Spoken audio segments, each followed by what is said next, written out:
তো গাইস মেলা দিন পর যাবো আবার পাহাড়ে, আর দেখবো সেখানে কি কি হয়। তো চলো ফুল ভিডিও তো মন দাও। তো আজকে আমরা চলে এসেছি পাহাড় যাওয়ার উদ্দেশ্যে, আর সেখানে গিয়ে কি কি হয় দেখবো। তো দেখো পাহাড়ের রোড থেকে বিল্ডিং গুলো কত ছোট ছোট মনে হচ্ছে, তাহলে পাহাড়ে গেলে কি হবে তোমরাই ভাবো। তো গাইস আমরা ফাইনালি চলে এসেছি পাহাড়ের রোডে। তো দেখো ওই দেখো একটা বড় পাহাড় দেখতে পাচ্ছ, ওই দেখো দেখছো। তারপরে আবার নতুন করে রওনা দিলাম পাহাড়ের দিকে। তো দেখো ক্যামেরাটা কুকুরের মতো ধরে যাচ্ছি। হ্যাঁ তো দেখো এরা সবাই যাচ্ছে পাহাড়।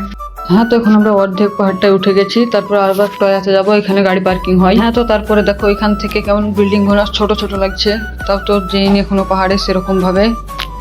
তো এটা হচ্ছে পাহাড়ের রাস্তা, আর ওই রাস্তাতে এখন আমরা হেঁটে হেঁটে যাচ্ছি। তো একজন তখন দৌড়ে পালিয়ে গেল। ভাবছিলাম যাবো ভালো পাহাড়, চলে এলাম ভাঙা পাহাড়। তো এই ভাঙা পাহাড়ে ফিনিয়াস করি। আর এই ভাঙা পাহাড়ে সবসময় আনলিমিটেড লোক থাকে। দেখো এখান থেকে দেখো সবকিছু কেমন উঁচু লাগছে। আবে এরা দুটো কাপাল। ওইসব বাদ দিয়ে পাহাড় থেকে আমরা নিচের ভিউ দেখতে লাগলাম দেখো, আর ভাবছি এখান থেকে পড়ে গেলে কি হবে। তারপরে দৃশ্যগুলো একটু চোখ বাহির করে দেখার চেষ্টা করলাম, ফাইনালি চোখ বাহির করে দেখেও নিলাম।